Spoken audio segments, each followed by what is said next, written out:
everyone. This is a little segment we like to call the darkest hour to the brightest day with my co host, Mr. Coleman Ryan. How are you, sir? Hello, everybody. I'm doing excellent. Hope everybody's doing good. How you doing today? Man, I am blessed beyond belief. Good to hear. So, we have a guest here. His name is Mr. Clinton Brooks, and we're going to touch on the subject about forgiveness. Um, we were saying before we got started, it seems like forgiving yourself is the hardest thing to do. And, I have three kids, and I was a terrible dad, alcoholic, drug addict, the whole nine yards. And I, I, I changed my life around, but I'm always apologizing to my kids for it. And my youngest son pulled me to the side and said, Dad, you need to just stop. We've forgiven you. You need to forgive yourself. But it's just one of those things, man. But Clinton, we're going to let you kind of start off. Tell us a little bit about you, and let's get into the subject. Absolutely. Well, Coleman and I worked together. It's been almost a year since we first encountered each other, and had some amazing conversations. And some of his motivational videos have just been, nothing short of miraculous. He really touches a lot of people, and I think what I've picked up out of it is just inspiring, me to even be more transparent about my recovery with everybody. I'm a little over 2 years into this round of recovery, and I stress this round because it's not my first rodeo, but it's been my most successful. That's the biggest difference. I've been in and out of the book and the rooms for about 4 years now, and I never made it to that 1 year mark until this last round.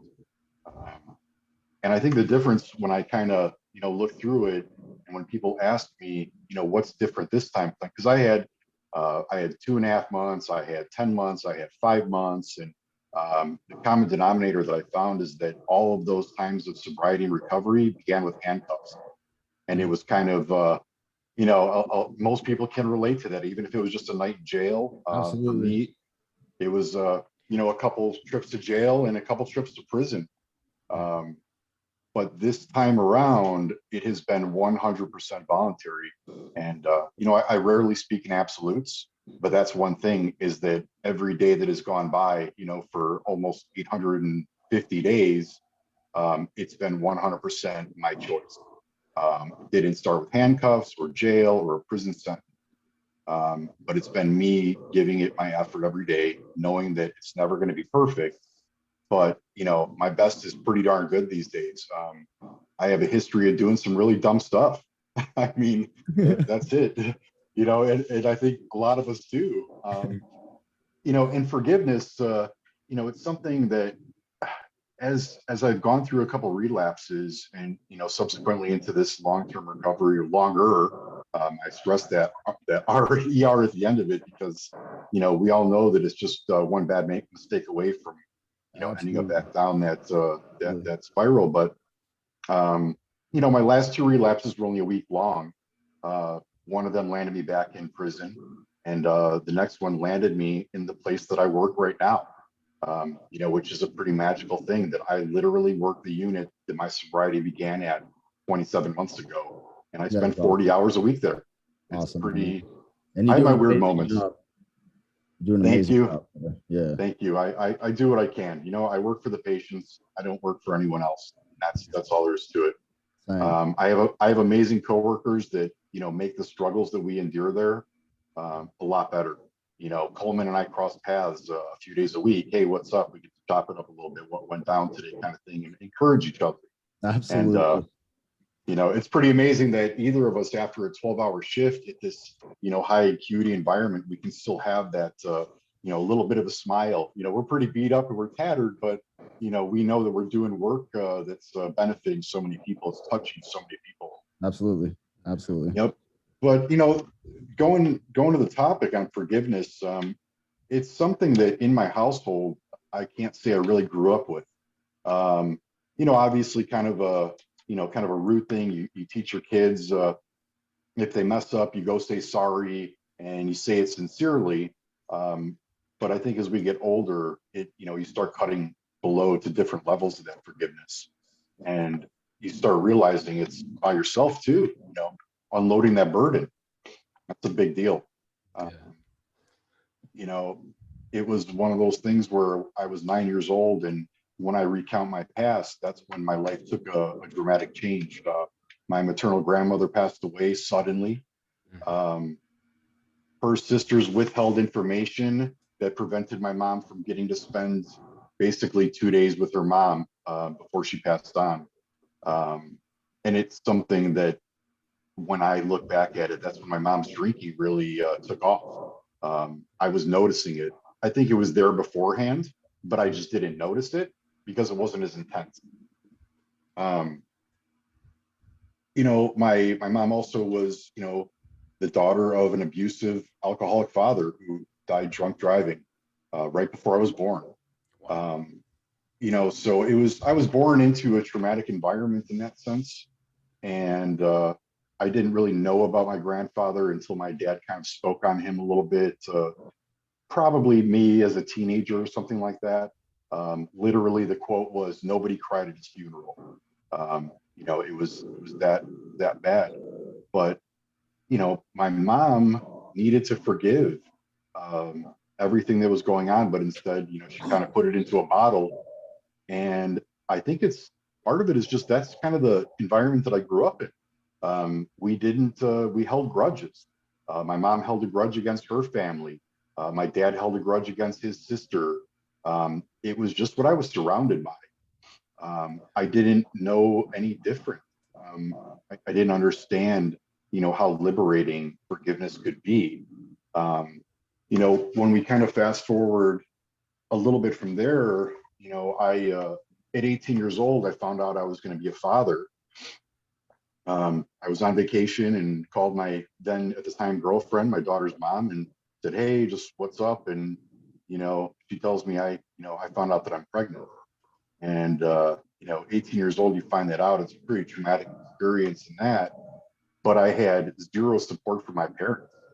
The way that I've broken it down when I've told my story before is that I literally got in trouble for getting a girl pregnant.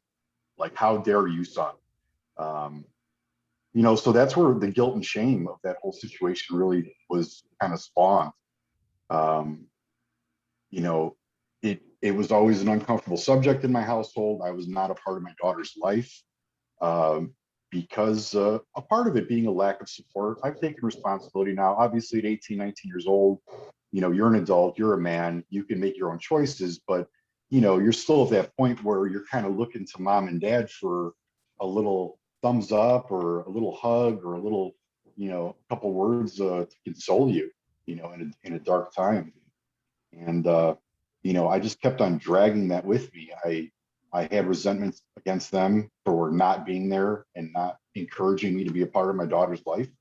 I had resentments towards my daughter's mom for, kind of pushing me out of her life and then starting her own life with another guy and having more kids and stuff like that. And it just absolutely, in my writings, and it's kind of interesting, you call it the darkest hour. I refer to my age of 19 to 20 as my age of darkness. I started doing heavy drugs, found myself addicted to multiple substances. And it was all pretty much within that first year after my daughter was born. And it was just, I could not get past that guilt and that shame. And so many years passed by with, different substances and different levels of addiction. And it all came down to that guilt and that shame that I felt. Not being there, being the quote unquote deadbeat dad. I made it through my entire 20s, which put my daughter, right at that 10 or 11-year age where I'd never met her. I had never met this girl that I was a part of, her creation. And as I look back on those days, it's again that guilt and that shame, that I carried with me that kept on pulling me back into the clutches of addiction. I was paying child support but never met this daughter. It was a secret from my ex-girlfriend, from my ex-wife for a while that I had this child that was out there. And I went through moments where I really wanted to be a part of her life, but I didn't have the courage to step up and say, hey, I want to do this. And reason being is that, I had bitterness towards her mother. And, the relationship that her mom and I had was insignificant at that point compared to the life that we had brought into the world. And then it kind of got to a point where I felt like it was too far gone. Nobody could ever forgive me for what I did. That voice in your head convinces you that you're unworthy of forgiveness. Absolutely. Why would I deserve to be forgiven for not being in her life for all those years? How could I was such a resentful and bitter person that we refer to it as projecting. I projected my thoughts and feelings about forgiveness onto others. Absolutely. You and I already talked about that. When I get angry or when I'm hurt, I want everybody else to feel 10 times worse. So that's why I was always such an explosive individual. So I understand that 100%, man. Yeah. I mean, it's the forgiveness thing is just, it is a two-way street. But I mean, I think what I didn't appreciate until maybe a few years ago is that, by forgiving somebody, you're relieving yourself, or at least you're starting that healing process. It's I don't think forgiveness is a yes or no question. I think it's either yes, I'm trying, or no, I'm not. And that's it. And as time goes on, it progresses. I went through bouts of depression over it. I augmented it with poly substance abuse for my entire life, up until a couple of years ago. And here I am. I make it into my mid 30s, and this is another place where things kind of took a turn for me. Is admitting that I was an alcoholic was my hardest thing. Admitting that I was a drug addict, that I was addicted to money, power, greed, sex, all this other stuff, that was actually pretty simple for me. And in terms of, I don't at this point like splitting the hairs of saying, well, alcoholic and this, it's addiction at its core. But saying, like, having that moment where I was like, damn, I was like, you had a problem with alcohol too, bro. Like, I spent most of my life drinking if I wasn't doing hardcore drugs. But admitting that alcoholism, was a big deal. And when I was trying to trace things back on that, it came to a time in, it was late 2011. And my life was actually doing pretty good. I just got a good job, but then all of a sudden I start getting court notices. I got to go back to court. And now, mind you, I still have not met this child. She's 16 years old, and I still have not met her. But I've paid, more money than I even know into child support. Well, all of a sudden I find myself drinking at 2 p.m. on a Wednesday, instead of my little weekend partying that I used to have with alcohol. Because this court situation caused just massive amounts of stress. That struggle that I wanted to somehow be a part of her life, but being convinced that there's no way she could ever forgive me for that. It's just not going to happen. It's impossible. Those are words that I used to say about that. It is impossible for this girl to forgive me. It's just not going to happen. It's absolutely not going to happen.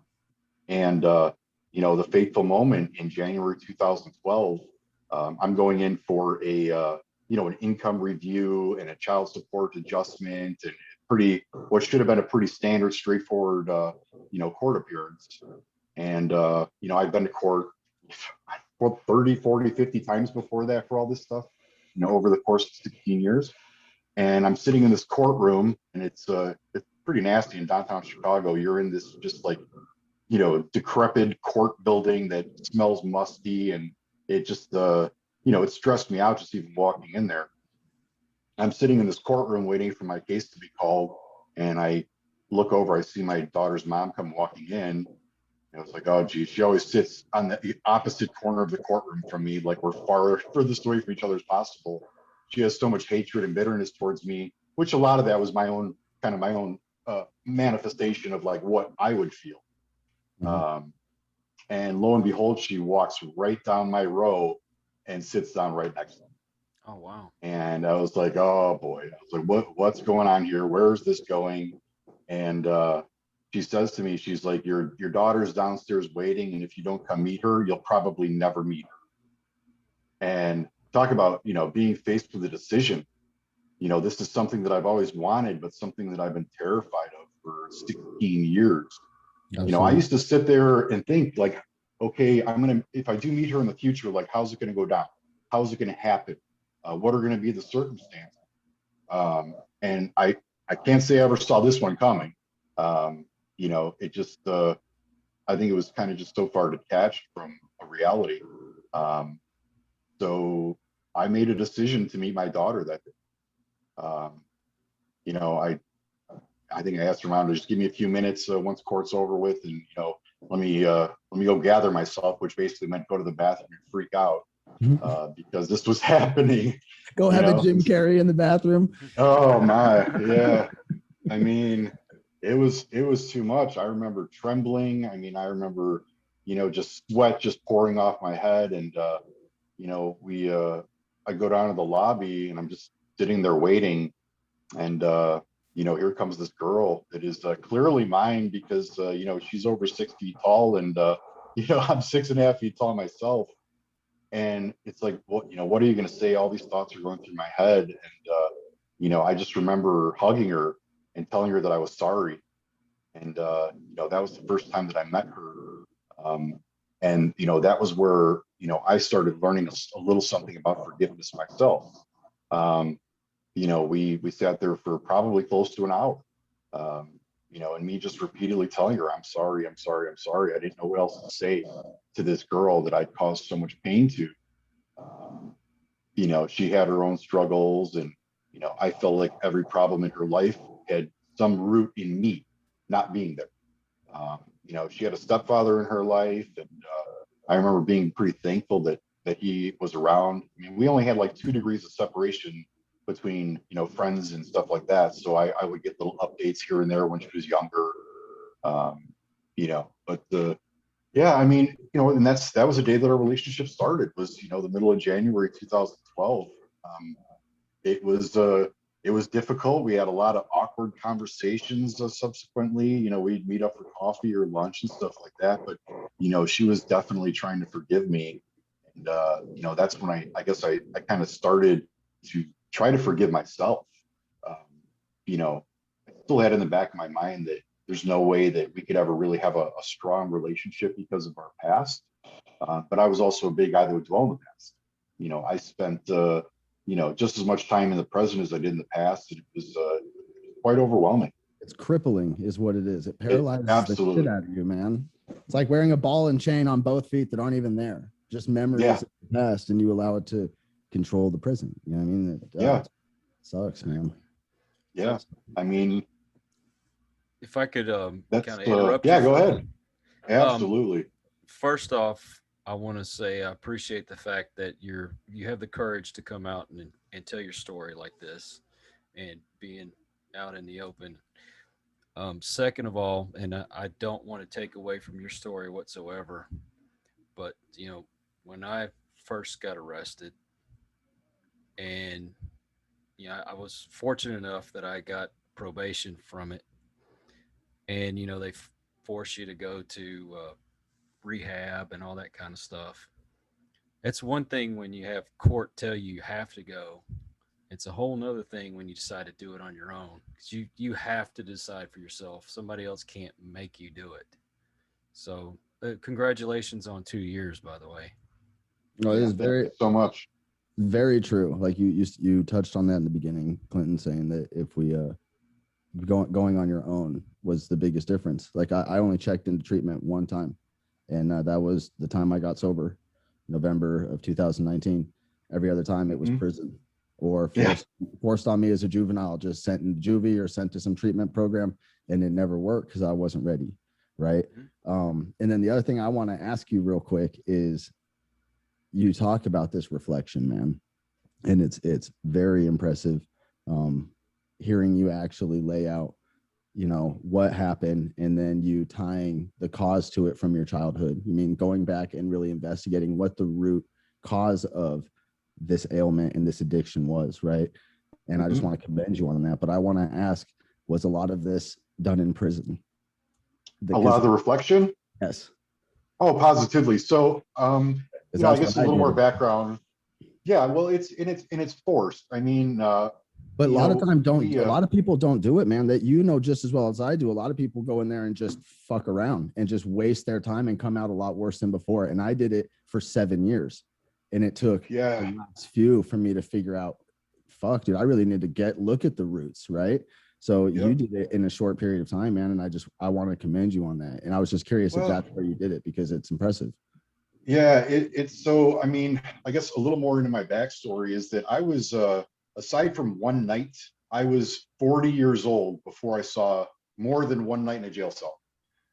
And that one night was for child support.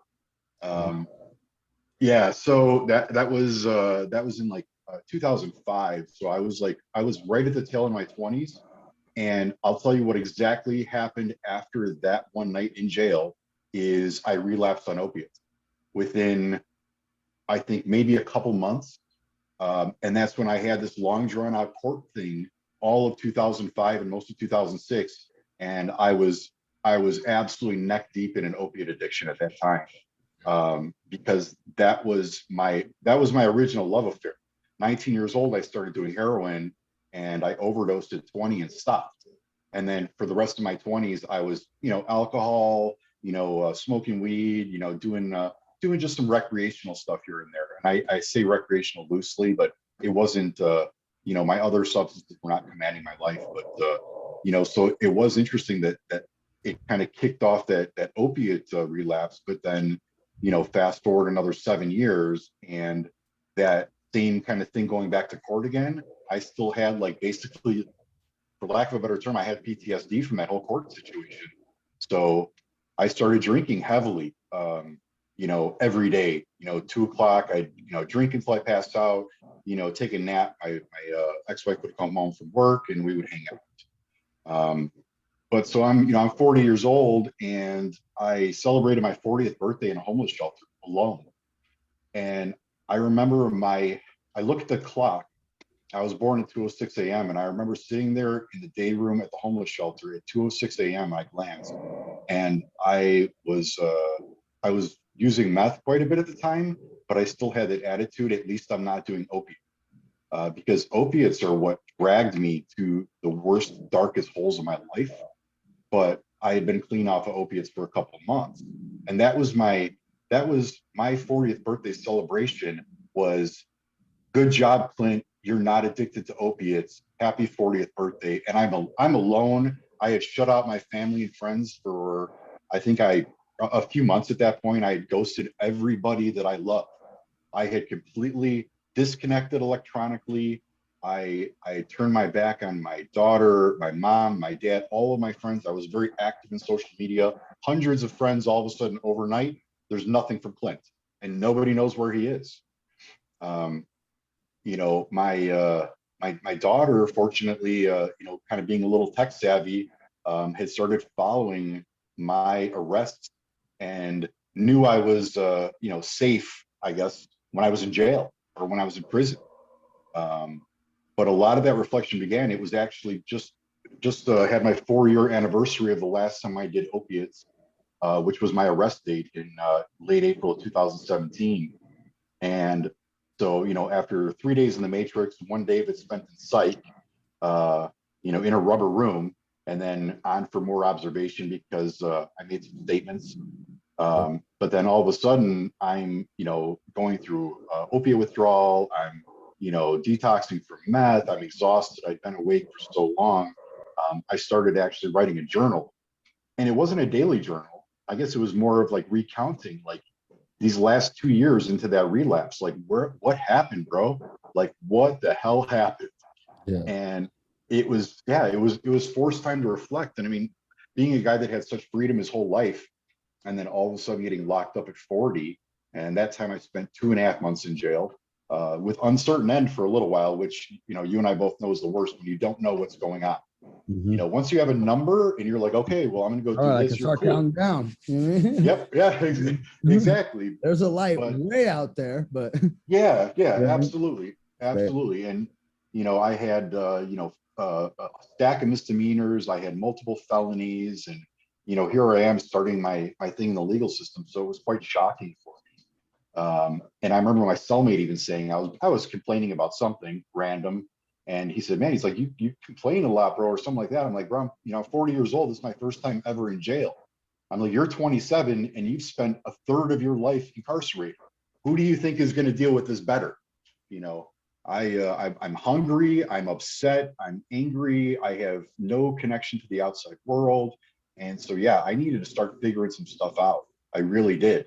I picked up an Alcoholics Anonymous big book. I started reading it. I read the word God a half a dozen times and my fingers got hot and I put the book down. I really did. That was my first try, but I started reading about some Eastern religion, stuff that I still, have strong respect for these days, but, trying to find that inner peace. There's so many complicated words out there and ideas, and people can speak for, write a doctoral dissertation on it, but it's really at the core of it. There's just a couple words, and it's love and peace. That's it. You need to figure it out. And it's how bad do you want it and how much work are you willing to put into it? So, as my kind of recovery and a couple relapses after that, took place, I was shaving layers. So the first time in jail, I never did opiates again. I got out for a few months and then went back to my first went to my first round of prison, and I started working steps. I started going to meetings. I started working the steps with a sponsor, with Uriah. I think you probably know him. I know Uriah very well. Yeah.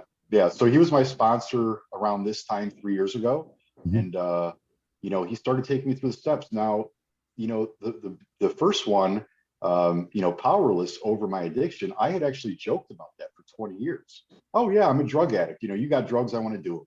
Yeah, but I never took it seriously. The second part of it, and when I really acknowledged that, is my life was unmanageable. And why was that? Because I had 3 sets of orange clothing and I was in prison. And yes, my life is clearly unmanageable because I done fucked up. Hey, somebody's gonna manage it for you, all right? Yeah, It ain't you. Yeah, exactly. A dog run turn out for chow. That's the control that they had over you, while you're in there. But I started finding some peace, and I'll never forget it. And geez, Coleman, you might have even been at the meeting. It was over in Yard 2, and when we split our meeting. No, it was. I think it was maybe a month or 2 before I got released. But I remember I had a real breakdown at the meeting, and I had a lot of bitterness towards my ex-wife. I mean, she found out that I was doing drugs and she divorced me and kicked me out. And I had 3 years of bitterness built up against this woman. The whole, F you mentality and not taking any responsibility for what I did to her. I was with her for almost 13 years. It was horrible.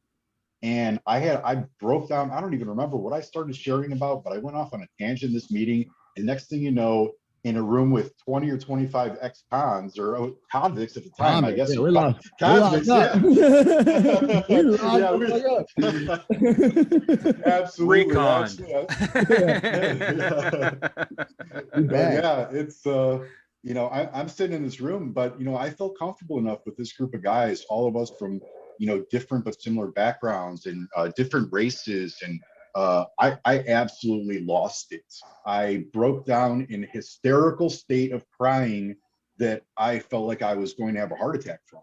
And I remember walking out of the room, and I said something like, I'm sorry about what I did to her, and I hope she finds peace, and I hope she finds somebody that makes her happy because she deserves it. It was like my pinnacle moment where I felt like I started to forgive her for what she did to me. Never mind all the stuff that I did to her, but this pain that I had felt, this resentment that I had of what she did to me. That was a big moment. That was 3 years ago. Since that day, and needless to say, I walk out of the meeting hysterical before it even ended, and the meeting ended a little bit, and I had 10 brothers out there throwing hugs at me on a prison yard, because every single one of them had been in the same or very similar situation where they had a breakthrough. We were with guys, I think Uriah at the time had like 6.5 years. There were guys in there that had, even got clean on the yard, but still had 3, 4, 5 years, finishing off a 10-piece, whatever the case may be. But, in talking with them, it really, it consoled me. I started to feel some peace from that moment. And I'll never forget another big one too, another big name. If you know Toby Ray, um, he was pretty active, a little bit of an older guy, worked at the horse farm. I think I remember him. Skinny? Yeah, I would say just like a medium guy. He was on like his fourth or fifth time down, had been in and out of recovery for 20, 25 years. Was he the But you know, brownie guy? Like had the brownie, was he the guy who got everybody started on the brownie recipe? I don't know. I'm not sure if he was doing the brownie thing, but I remember talking to him I'm about lost. yeah, we just In order for people to make money in there, everyone has hustles. yeah. Right? So people make Yep. like they'll take different candies and melt them down and make suckers. People will take like graham crackers and different pastries and make brownies. And then Yeah. and there's, I mean, they're amazing, you know. So Amazing. they're amazing. So people Yeah. walk around and sell them with like, and that's how people make their living in there, because they pay you 10 cents an hour. If you owe any child support, they're taking child support and taxes out of it. So you're getting like 3 cents an hour, and it's Yeah. you're working for that 3 cents an hour. It's not, and it's ridiculous, man. So Yeah. so It that's how was people do it. it was very humbling there because I had nobody taking care of me while I was in there. I didn't have anybody putting money in my books, and I worked in the kitchen, so we already know what that's about. And I'm not going to say anything more on that. Yep. Yeah, But we're good. but you know, it's Toby told me something when I was talking to him about you know, starting to make amends. Even though he wasn't my sponsor, and even though I hadn't even made it that far, I had already done a pretty lengthy step 4 and 5, and was definitely feeling it. I was definitely feeling it. I was happy. I was smiling, and you know, I wasn't looking down at the ground wherever I walked. But he told me, he's like, you know, and he's probably in his later 50s right now, and you know, like I said, had been in and out for a while. He was trying to give the youngster a little pointer, is that, you know, don't rush into, oh, as soon as I get released, go and pick up the phone and call mom and dad, pick up the phone and call her, pick up the phone and call this. Because what he told me is that you have to keep in mind is that, you know, you want to make amends with these people, and see what you can do to make things right. But if they don't agree with you, a family member or a loved one, you know, kind of giving you a cold shoulder when you try to spill your guts to them, that's a recipe for disaster right there. It's tough. It's tough. It is. Absolutely. Because what if I call my mom, or what if I call my daughter and they say, F you, I don't want you ever in my life. Don't ever call me ever, ever, ever again. Well, you know, if I went out on another run for 3 or 5 years and I went back to the rooms after that, nobody would judge me for that. They'd be like, no, we get it, dude. We get it. You know, we understand, but you know, let's try not to let that happen. So when I got out of prison the first time, you know, I was kind of strong in my recovery. I had made progress, obviously progress, not perfection. Yeah. But a couple things didn't go my way with housing, and I went back to my old, you know, oh poor me attitude, and you know, found my excuse to go relapse. You know, so 9 days off a prison yard, I'm running around again on a sick one, and I lasted 7 days and was back in custody again. You know, it saved my life because I was definitely on my way to you know, some nasty moments. You know, I was in a real bad place. You know, you have 10 months sobriety, and all of a sudden you got to make up for lost time. Once you once you hit that first hit or that first shot, you're like, oh, I got 10 months to make up for. Man, but you don't realize how low your tolerance is, and things happen fast. You know, and there I was, you know, headed back to prison again. You know, the nice thing about that next round in prison is within about an hour of hitting the yard, they sent me out all the way out to Yuma to kill my number. You know, I took some peace. Like when I was in jail waiting to go back, I was thinking about, you know, being in the rooms with the guys in North Unit, because that's where I thought I was going back to. So I'm like, hey, you know, you screwed up, you relapsed, you're going back, you can work on this a little bit more with the same people that you started this with. Well, you know, there were other plans in store for me. Yeah. You know, that's it. But within an hour hitting that yard in Yuma, I bumped into a friend that I knew from Florence, and we hit a meeting together. and on began that recovery again. You know, it needed to happen like that. Yeah, absolutely. That's awesome. And It's awesome I that somebody started, was there. yeah, I started reading this book that he gave me. It was about celebrities and their struggle with addiction and abuse and trauma and everything like that. And it was a quote by, I think it was Richard Lewis, and it said, "Sober time is never lost time." And you know what? After what I had just been through, 10 months sobriety, which was my longest run in my whole life, and then having a relapse and ending up back in prison, you know, that was that time where I needed to read that because I was feeling like a failure. And like, oh, all that time you spend working on yourself, it's all lost and everything like that. And that's just not the case. So that was definitely an example of forgiveness in its own right there, is I had to forgive myself for my relapse. You know, and these are all these learning experiences that we start cataloging, you know, as we start making that journey again. And you know, I was doing meetings, you know, pretty much every day, and going to church service, and you know, trying to fellowship with the positive people there. You know, what blew my mind is that we had 1,200 guys in the yard, and our meeting was about 25 or 30 people every night. And we know that a majority of us are in there for drugs and drug-related crime. Yeah, absolutely. North Unit was a drug yard. You mean? Yeah, yeah, yeah. I mean, and La Paz was pretty much the same way. I mean, other than some exceptions, who's not there for drugs or theft directly related to drugs? Yeah, something related to drugs. They were trying to get money for the drugs, or they were high doing something stupid. You know what I mean? So Correct. yeah, Correct. I was there for drugs and, you know, trafficking. So it's, you know, same thing. Robbing houses to support my habit. Yeah, yeah, So, absolutely. And I mean, I was, you know, I was out there running the streets and doing whatever I had to do. And yeah, all of my crimes, every single crime that I have on my record right now is directly related to my addiction. mhm. You know, and my subsequent recovery, you know, has really shown me that what I'm capable of.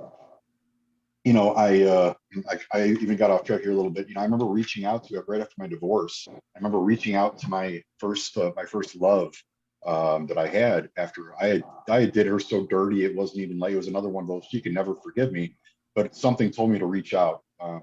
And here's another example of this woman that I had really treated terribly. She forgave me for what I did, and her and I, fast forwarding almost 6 years, we still communicate regularly. Oh, I, That's nice. I didn't understand how that even worked, but you know, it's our mutual faith has something to do with it. But you know, obviously, there's a lot more going on than just that. Um, so when I got out of prison a little over 2 years ago, you know, I did my work while I was there. Me and the co-chair, we got meetings increased from 4 to 6 per week. You know, we had meetings every day but Sunday. I later found out from a guy that I know in recovery that I met a few months ago that that is still the case there, that there's still 6 meetings. So there was a reason for me to go there. You know, I don't need to know that I touched someone's life with something that I may have said, but you know, there's a good chance that happened. yeah, You know, I absolutely. tried to speak the wisdom into some of the youngsters on the yard and whatever the case may be. You know, but when I got out of prison, I still wasn't enough in my recovery because I lasted a week and then I relapsed again. And you know, just trying to figure it out. I was celebrating. That's the funny thing about it. I was celebrating the fact that I had just killed my number, and I had just spent my first week out of prison sober. Yay. So I'm gonna. It's time to Yay. put it down. I'm sober. Absolutely. And I, you time. know, I love that. I love that. You know, that myself and a few other guys, we kind of laughed and you know, just kind of mock my stupidity on that.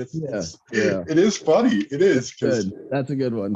yeah, I'll tell you, when I was sitting in that crisis unit, after that relapse, I wasn't laughing about it.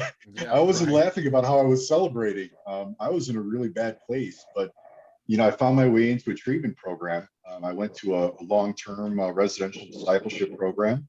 Um, you know, I had been trying to go there before, but I got sidetracked to the dope man's house, and just never seemed to happen. But I knew that I had that burning desire to do it, but needed to actually do it. I had found out while I was in this residential discipleship program that I put all of my effort into and then some. You know, a lot of it was on forgiveness, and, you know, started forgiving myself and overcoming that guilt and that shame. And, you know, fast forward to Christmas of 2019. So I'm about 9 months into the program. I decide to reach out to my mom, to, you know, just to say whatever, to hear whatever. I didn't know how it was going to go.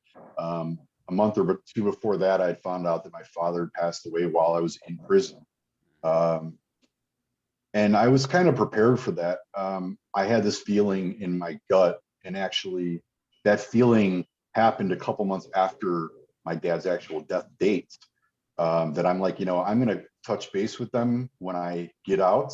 And I have this feeling that one is going to tell me that the other passed away while I was in this time of not talking. And I found out on the internet through an obituary on Google. I sent my mom a letter and said, hey, been through a lot, survived. I'm going to give you a call on Christmas. I understand if you're not going to answer the phone, kind of thing. Because I felt like I was ready for it, and I was surrounded by a lot of very supportive people in the program. Yeah. So Christmas Day came, and obviously I was very nervous. You know, hadn't talked to her in 4 years. You know, had a really bad falling out after my divorce and everything like that with them. And I called on Christmas, and it went to voicemail. And I was like, all right, well, I'm not a quitter anymore, unless we're talking about, you know, drugs, but that's not one and done. I'm not going to just say, okay, that's it. Until I hear from my mom's voice or her own words, like, don't ever call me again, you know. And I would get it. I would understand, but at least I tried. You know, we're supposed to clean our side of the street. Absolutely. Absolutely. You know, that's the big thing. But so she didn't answer, and it went to voicemail. And I left a message. And in my head, I had been wanting to reach out to my daughter. I had even kind of stalked her on Facebook a little bit, like just to see, like, okay, here, you can get in touch with her when you're ready, because you can find her. You found her on Facebook, even under her married name. I had done a search. I had found some kind of a review that she had left about some wedding place, and saw the last name and then her new last name, her married last name. And I had been planning on reaching out, I guess, kind of like an anniversary thing. You know, middle of January would have been like the anniversary when we first met. And I figured that would be just kind of like a time. But after I left that message from my mom, that little voice in my head basically just said, like, you know, hey, what the F are you waiting for, bro? And I walked back into the dorm, and I sent her, you know, which was just, you know, hands down the most amazing Facebook message I've ever sent in my life.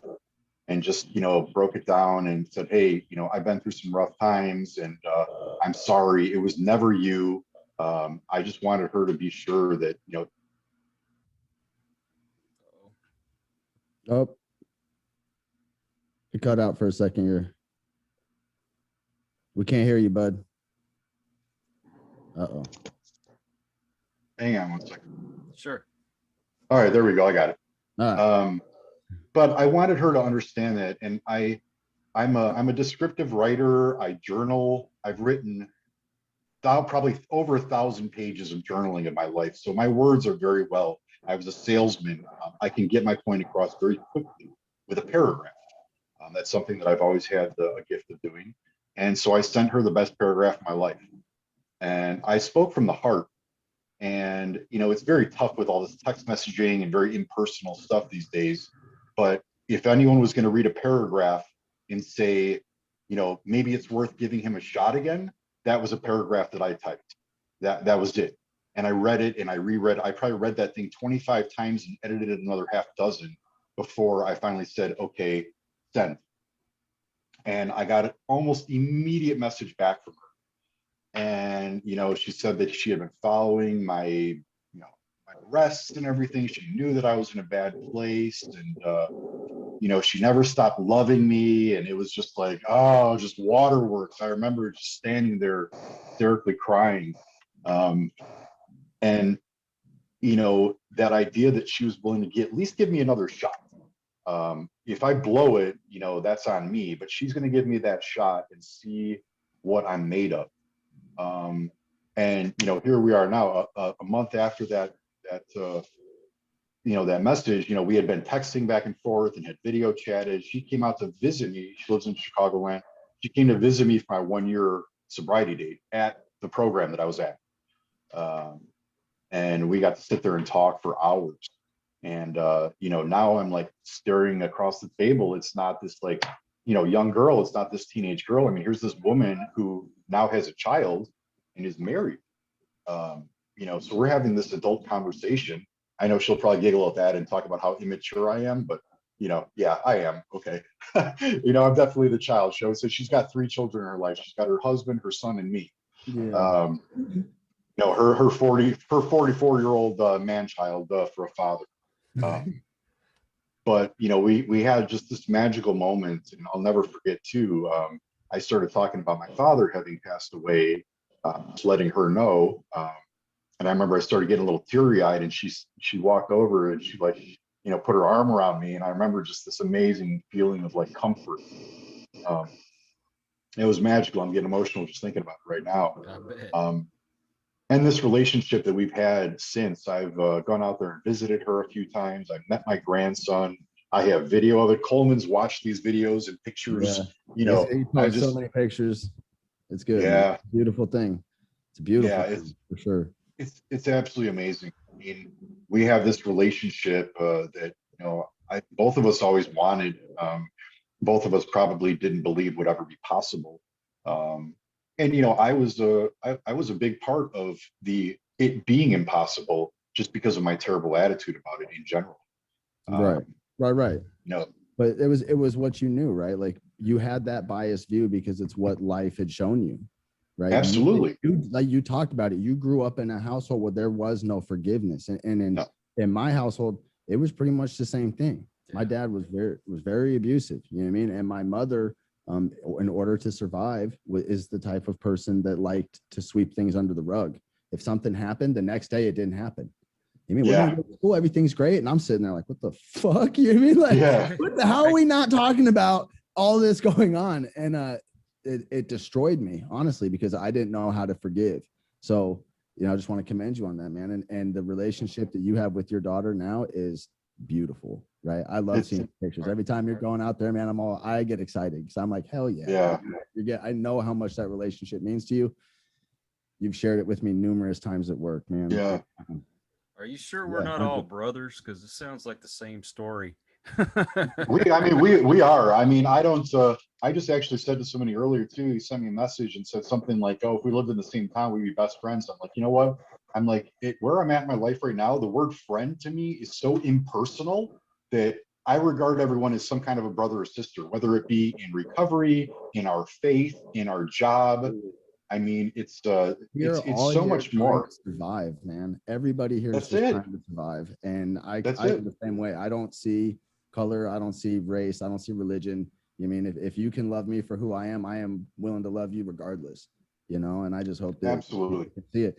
Touching on what you said, Kyle, that this sounds like we're all brothers. It's a tragedy that you have to say that, honestly. You know what I'm saying? The fact that all 3 of us grow up in a fucked up home where we don't understand. And that just shows that it's pretty much the norm. Most people out there are stuff. It's a terrible thing. And it's when we talk about the taboos of talking about trauma and talking about the things that have gone through, this shows right here that 100% of the people on this podcast have gone through the same shit. You see what I'm saying? Yeah. So the people who are out there suffering, you ain't alone. Everyone around you is going through the same shit. Just talk about it. And Clinton, I want to ask you, man, how have you? I want to read something first because we talked about quotes, right, and about forgiveness. And me and Clinton talk a lot about faith, actually, because we have different beliefs, but we love each other enough to accept each other for who we are and not love 100% each other for our differences, right? And so I turn to like Don Miguel Ruiz Jr., the author of the 4 Agreements and the Mastery. Toltec. Yes, absolutely. So I turn to that for guidance. And one of his quotes on forgiveness is forgive yourself. The supreme act of forgiveness is when you can forgive yourself for all the wounds you've created in your own life. Forgiveness is an act of self-love. When you forgive yourself, self-acceptance begins and self-love grows. Right? So when I just want to ask you, man, when you started this journey, you realized that the error of your ways was that you didn't love yourself, that you hadn't forgiven. Oh man. How did you go about doing this? And like you said, progress, not perfection. Please share your trials and tribulations, right? Yes, please. Yeah, I mean, it's it's interesting that, that was on my first run through jail. I think that was one of the books that I read. I had read that. I had read some Buddhism, some Hinduism, some Shintoism, and I found some great peace in it, because church was not for me. I was raised in the church, and then I fell away from it, and I had my own beliefs, and it wasn't ever something I focused too much on, so I didn't really care about it. Whatever, if somebody's particular faith, even if I don't believe everything that they believe about it, why wouldn't I try it? And that's what it was. I read a lot of books my time when I was incarcerated, and the self-love thing. I read so many books I don't even remember titles, but the self-love thing was a huge part of it, because I'm trying to figure out why I did all this stuff to other people, and why I didn't love these people that were in my life, whether it was I love my daughter. She's my daughter, but if I actually loved her, why would I have put her through all that stuff? And the same thing with, my mom. I was, it was emotional abuse in my household, and my dad, it was kind of a reverse of what you were through. My dad kind of just, sat back on the side and didn't do too much. Mind you, my father was not raised with a father. His dad died when he was 5 years old. So neither of my parents knew how to, didn't have that full, complete circle of parenting, even though both of them were still married and in my house.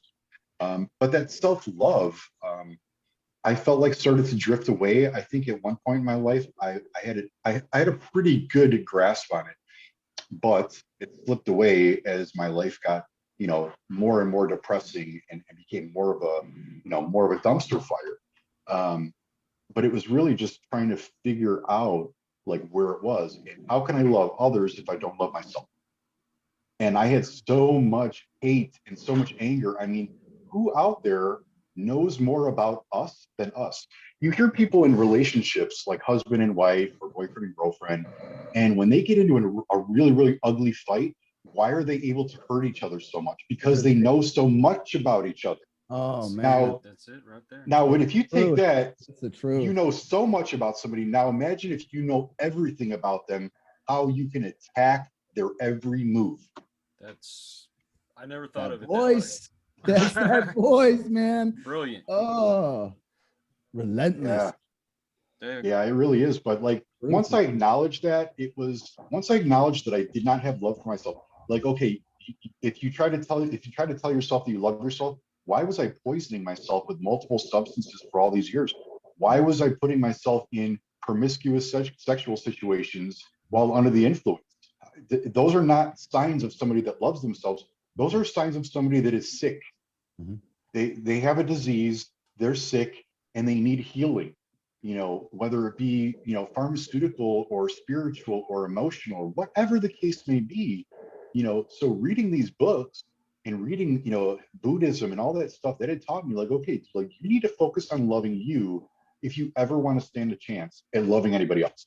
Mm-hmm. And that was where that began roughly 4 years ago.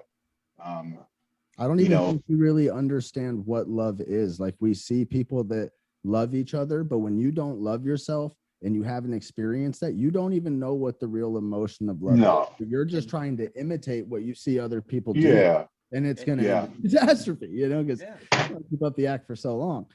But it's true, man. I love the way you put that too. I just want to acknowledge the way you kind of laid that out about the voice. Well, and it's words, it's not actions. I mean, it's telling somebody you're sorry, it's telling somebody you love them, or it's actually, being apologetic or actually loving them. It's the walk, it's not the talk. That's what it all comes down to. I mean, and that's, when we talk about the core of, what our recovery is and everything like that is, you walk the walk, don't talk the talk. I don't care if you can quote big book, standing on your head on one arm, if you can quote the whole thing cover to cover, if you're not living that actual way, then what's the point? You're just regurgitating what you read on a page. Exactly. That's it. I know some of the biggest hypocrites in prison, man, are just sitting there hiding behind the Bible or hiding in the NA groups. Oh my gosh. Dope things on the yard, selling it. It's just like, it's the most irritating thing, but it's You know what I mean? They're not choosing to look in the mirror. They're not choosing to do that Well, self-analysis. and I mean, you definitely you went down the right avenue there, and I was involved with that. It's I spent just about every Sunday that I was incarcerated, in some sort of a service, whether it was in a chow hall or wherever it was, and I saw guys in there, and they were the guys up there, and they had their hands in the air, and they were singing the praise and worship, and then come store day, they're talking about I'm gonna run across the yard and smash this fool over $10. What is that? That's crazy. That's absolutely Hypocrisy, my crazy. friend. It's hypocrisy. Hypocrisy is the worst thing. Mhm. It is the one thing that, I've owned everything that I've done in my life. I know every Absolutely. major mistake I've ever made. Absolutely. Yeah, as somebody, someone that doesn't know us could say like, oh, how could you possibly, okay, I'm not going to have the conversation with you about it. Yeah. I'm saying that every major mistake that I know that I've made, I That's what I, you're I trying know that I made it. I've tried. I've taken responsibility for it. Whether it be how I treated my daughter, or some guy that I beat up in jail, whatever the case may be, whatever the reason, that's all there is to it, is that you own that stuff and you take responsibility for your actions. That's the biggest part of it. But people don't understand that when you're really on this path, they don't get it. It freaks people out. It does. It does. Absolutely. I've had numerous people not talk to me anymore. They still, like you talked about, when we try and build or we try and reconcile our past, there's some people who aren't going to be willing to do that, right?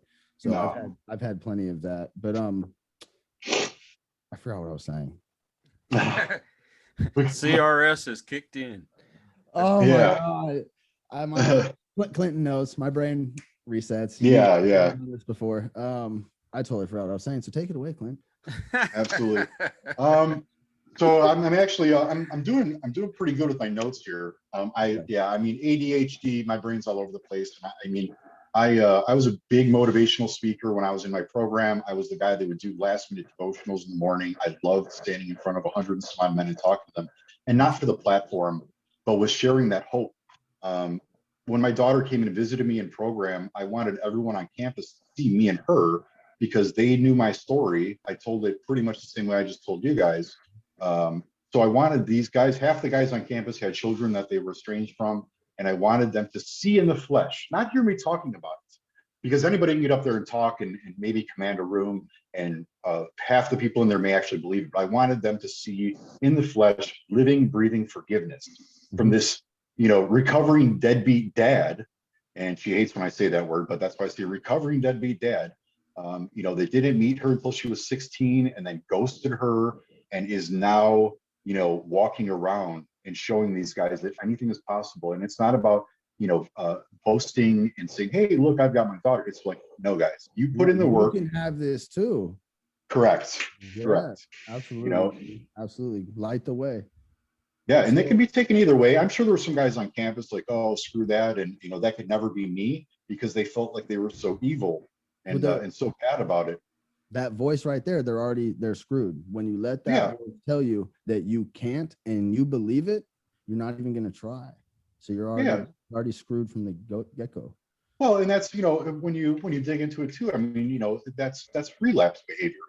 Oh, poor me. Oh, woe is me. It's things don't go my way. I'm going to go get high, and that's going to make everything much better.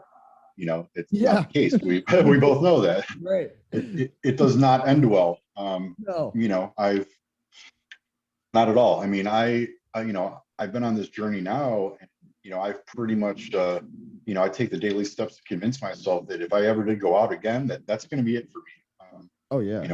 I'm probably going to die in addiction. We see the drugs are different, bud. You and I work at ground zero. You see what's coming in the door, and I'm not gonna lie to you, bud. There's been some real stressful times lately, and I've had that thought, like, man, it'd be nice to escape. But the next thought I have is, it's fentanyl now, dude. It's not heroin. I'm gonna die because I'm an injector, so I don't even know what I'm doing, right? So literally, if I go out and use again, it's suicide, and I've had to completely accept that. But I don't want that lifestyle, right? No. Going back to what I was asking, when you when you realized that the forgiveness needed to happen, what tools did you use to implement that change? Right. Like, I know you use your faith, I know you use groups, but to combat that voice in your head, right? Like, what was it? Scripture that you constantly embedded yourself in? Was it talking to people and voicing your stuff? Was it, for me, like when that voice says, man, you're a piece of shit, no one fucking loves you or whatever, I'm like, I'll out loud, man, shut the fuck up. And people, Yeah. I'm talking to myself, but man, shut up, man, I'm awesome, I don't know what the fuck you're talking about. But I have to do Yeah. that to combat it sometimes. Well, I've heard a lot of stories in my day. I've listened to a lot of testimonies, and women's testimonies are always just, oh, dude, they break me down to the, like, wow. I don't even want to start getting, that's a whole different world, and I'll start getting way too emotional. We'll both be crying in a second. Yeah, absolutely. But I've had some really good examples of forgiveness. My daughter's forgiveness, about whatever 9 years ago, and then my first love, Jennifer. When she forgave me for what I did, and it didn't make sense to me, and then fast forward about a year and a half, when I adopted the same faith that she had, I understood it a lot better. But using actual living, breathing examples for me, like her and her forgiveness for me, my daughter's forgiveness for me, and really, like, everyone else. I don't want to say that I don't care, or that I didn't care whether or not my mom forgave me, but it was not very important to me, because I needed to live my life without it. My daughter was first and foremost. You can't base your happiness based on something. No, right? You have no, and that comes down to what Toby said too, is that you have to be prepared.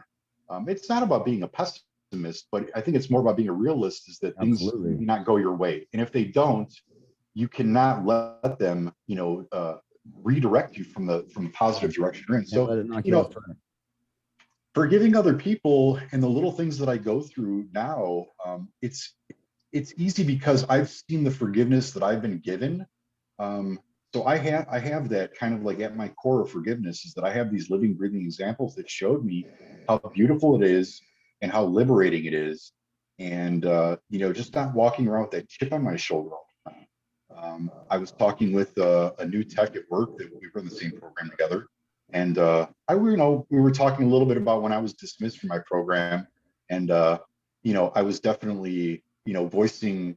I guess there was a little bit of resentment in my voice. I don't have a problem admitting that, but it's all that I've tried, and I try to cut slack.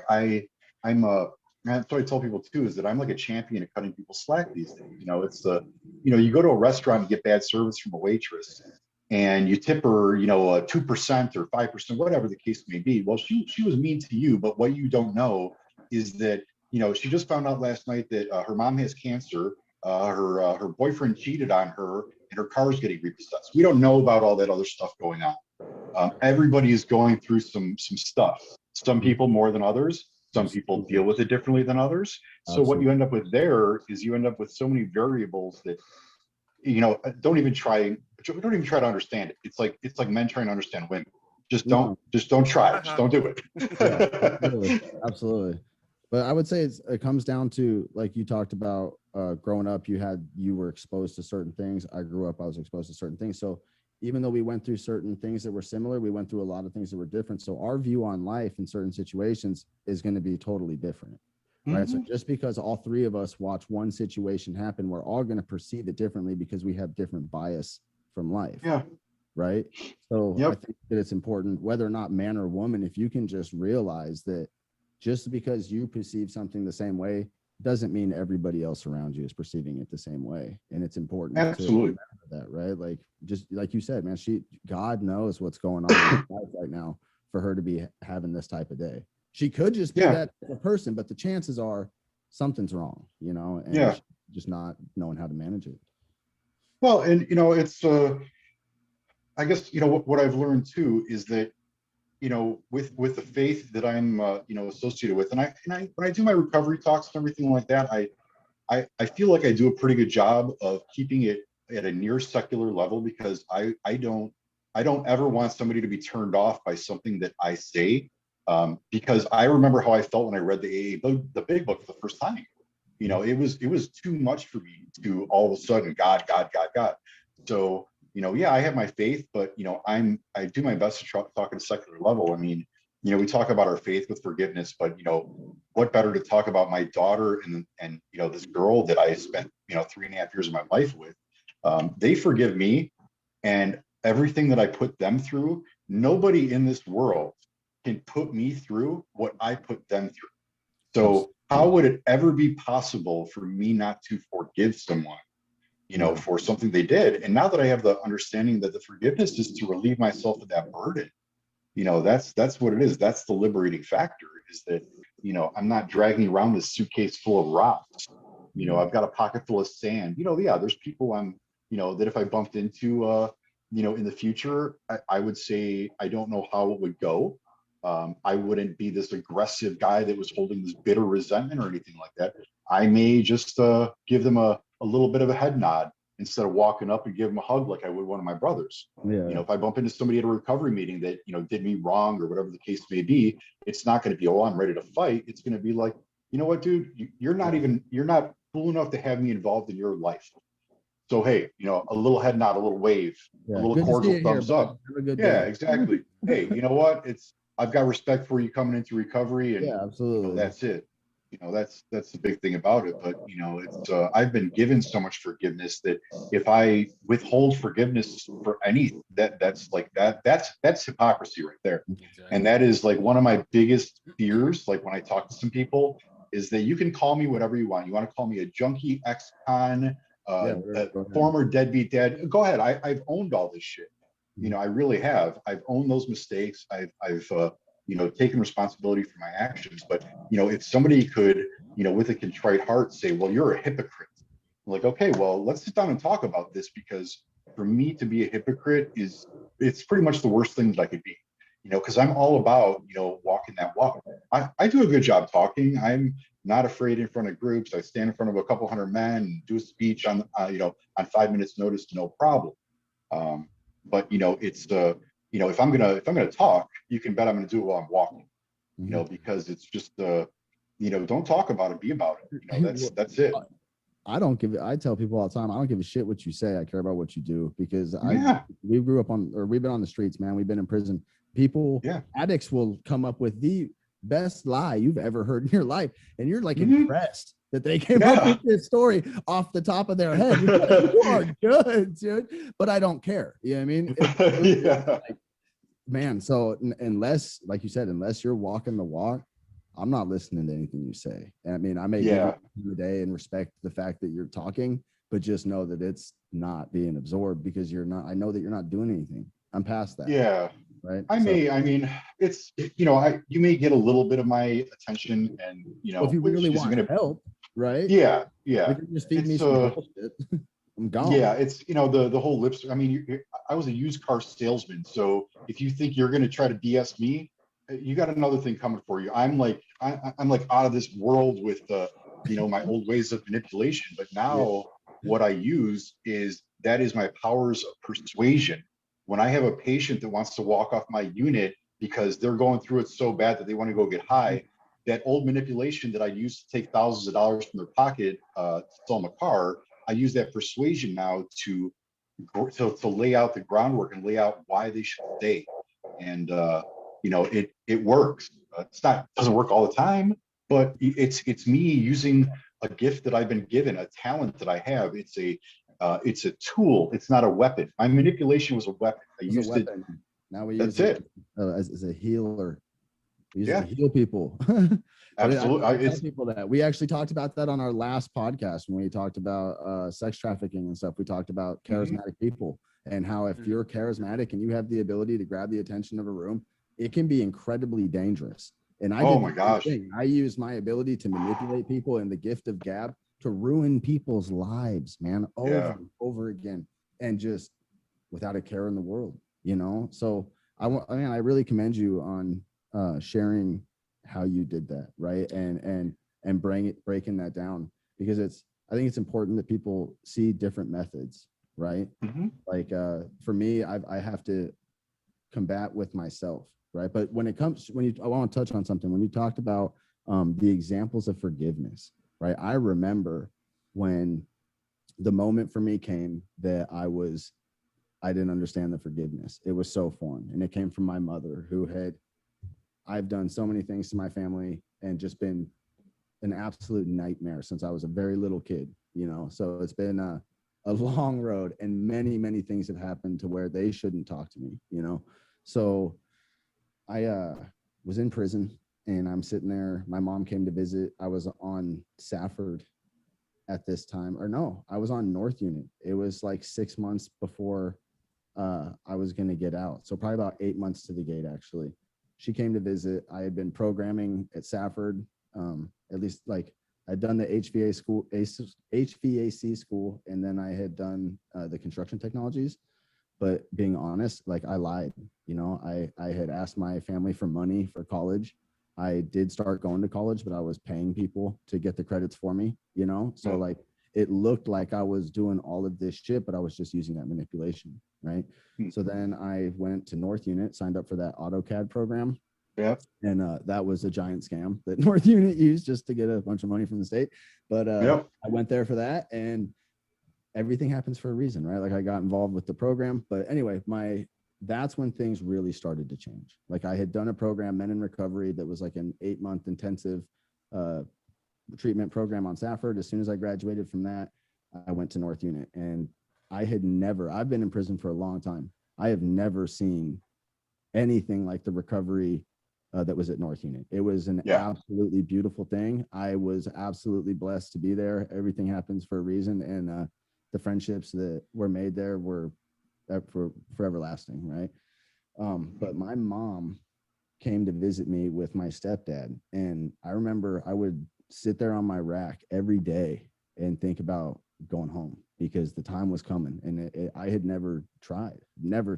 I've always just gotten out and immediately pick up a pistol and go back to doing what I do. And it was I didn't want to do that anymore. I wanted different, but I didn't know how, right? Yeah. So I knew that in my head, no, they talk to me, but they're not going to they're not helping me with anything, you know? Like when I get out of here, I'm going to be going to a halfway house or doing some type of treatment. And in my head, I'm already setting that way. You're not going to make it. You know what I mean? So why even go? So I'm already having that thing. Well, my mom came to visit me, and we're sitting there talking, and she asked me if I wanted to come live with her when I got out. And like I just started crying because I didn't feel that I deserved that, you know? And I knew that it was coming because she thought that I was programming really hard. Yeah. She thought that I had changed all of this shit, and I was trying to get sober, but you know, I was still getting high on North Unit, and it was my relapses were shorter, but I was grateful, but I felt like such a piece of shit, you know? And I was incredibly grateful. If I didn't have my mother, I wouldn't be here, because I wouldn't have had the assistance that I needed to make it, you know? So I'm eternally grateful for my mom. But that was the first example of like true forgiveness, that I was just like, why is she doing this? You know, like, why would she, after everything that I've done? And she knows, my mom knows a lot of the things that I've been involved in. So it's, you know, why would she let somebody like that in her house? Why would her husband let somebody like that in her house? And you know what I mean? Like I said, I'm eternally grateful, but I think that people need to be shown that, right? And people need to be, like talking about that lens and that biased view. If people don't experience that forgiveness, if they don't actually see it at some point, then they have nothing to build off of, right? Yeah. So talking about being at the meetings and being out on the streets and what we do, man, like we go into places where people are mean. We're dealing with people at rock bottom every day at work, right? Like they are they're not in a good state of mind. They don't want to be there. But we show them acceptance. We do our best to show them love, you know what I mean? And show them what it is to forgive. And I get to spend a little bit more time with the patients sometimes because I work on the detox unit. Yeah, absolutely. You get to build more rapport with them than I do, for sure. Build a little bit more rapport, but it's I still don't get to see the change, you know what I mean? But I just kind of water the but when I constantly try and tell them how I've had to view my forgiveness, because I've done a lot of things that I can never take back. I mean, I can't reconcile a lot of things that have happened. So it's, I've had to really install the mindset that if it's in the past, it's over, right? And I can change it, and all I can do is learn the lesson from that mistake. And if I realize that I did something there, I don't like the way it made me feel, well, fucking don't do it again. Yep. It seems pretty simple. Now on to the next. And once you get it, it's like, man, why was I so stuck on the roundabout? I don't get what was going on. But it's true, man. And for me, yesterday's history, tomorrow's a mystery, and today's a gift. That's why it's called the present. And that's it's a little Kung Fu Panda wisdom for everybody. But it is seriously what, I'm not even kidding.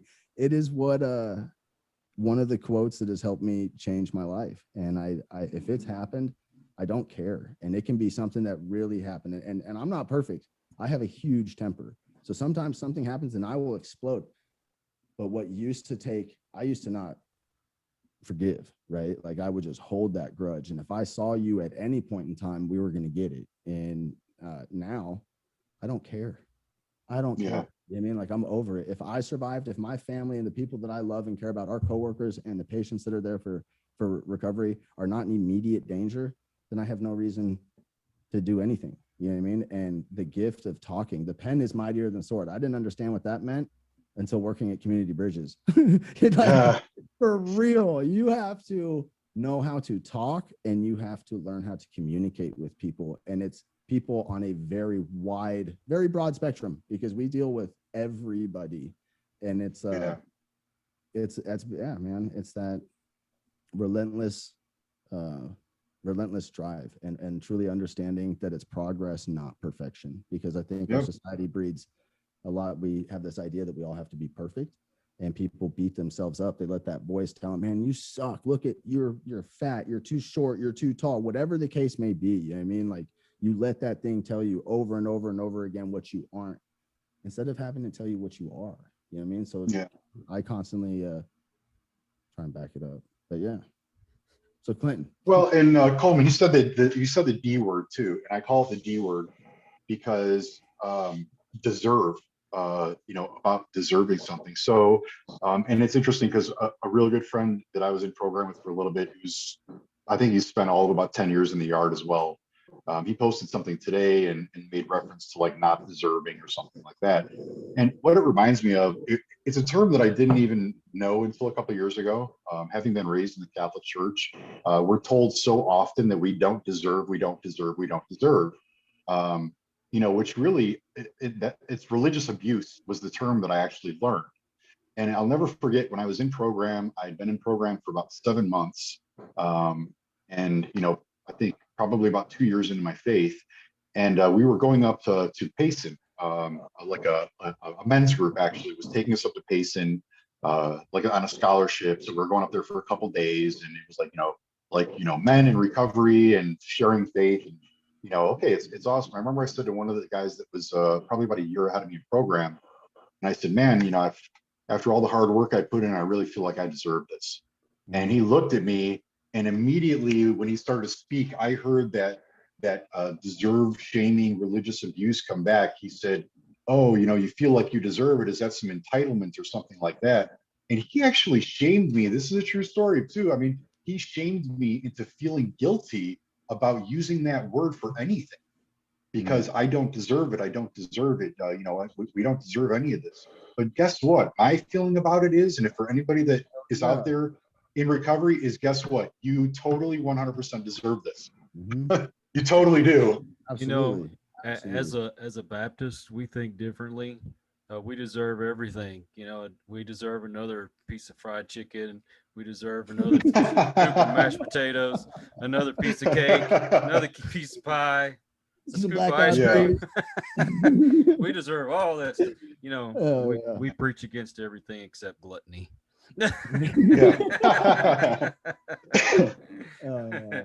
Fellas, we can have 100 different conversations in this one, but we've kind of come to our end.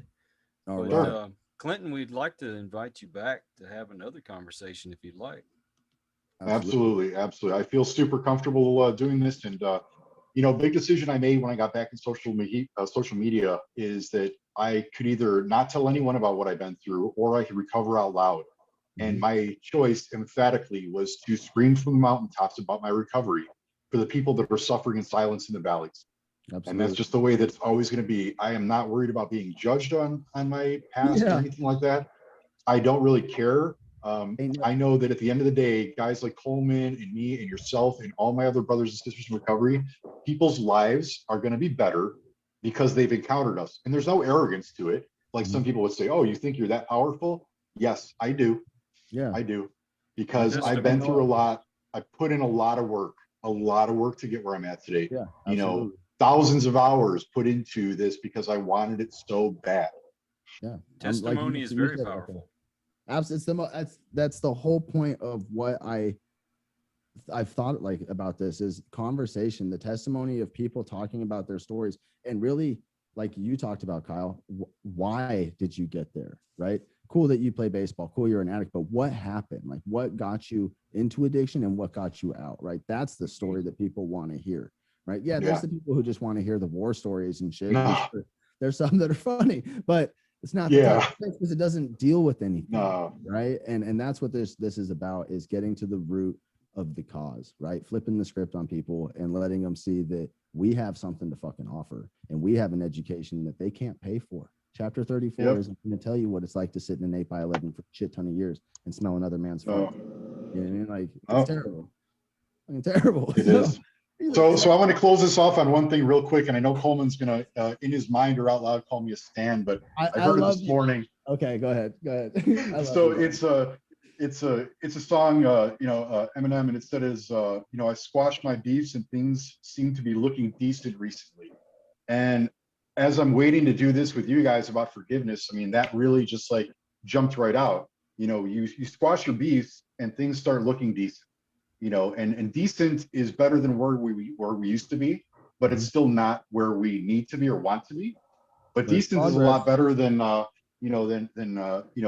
what we got to do because we're dope sick and we don't care if we got to go, hurt somebody to get what we need to get. I'm gonna get what I need. That dope, I'm telling you. Yeah, it's a scary thing. Absolutely. Dope sick. So. That's when I'm the most dangerous. That is when I'm the most dangerous. Absolutely, I am a time bomb when that happens. So absolutely. No, it was an absolute pleasure. I love you, dude, and thank you so much for coming on here, man. I'm sorry that it took so long. Him and I. No, it's all good, man. Talked about this so long ago. I love you, dude, and I thank you for being patient, man, and for being the person that you are. Your recovery is beautiful, and what you do every day, man, is truly a miracle. And I thank you for the hard work and the dedication that you do every day at work, because it does not go unnoticed. And I know sometimes it feels like it does where we work. And I just want you to know that I see you, brother. And I do appreciate you. And I know everybody else at where we are established loves you, man. I have not heard one person talk bad about you. So congratulations on everything, man. And thank you very, very much for being transparent with everybody. Absolutely. Absolutely. Thanks for having me on here, guys. Sure. Absolutely, brother. Love you, man. Thank you, Kyle. You got it, man. Until the next one, take care. Absolutely. You guys have a blessed day. You too, brother. Well, I hope you enjoyed this video. Please like, comment, share, and subscribe, because it's only through your support that we're able to continue doing the things that we do. And until the next one, have a great day.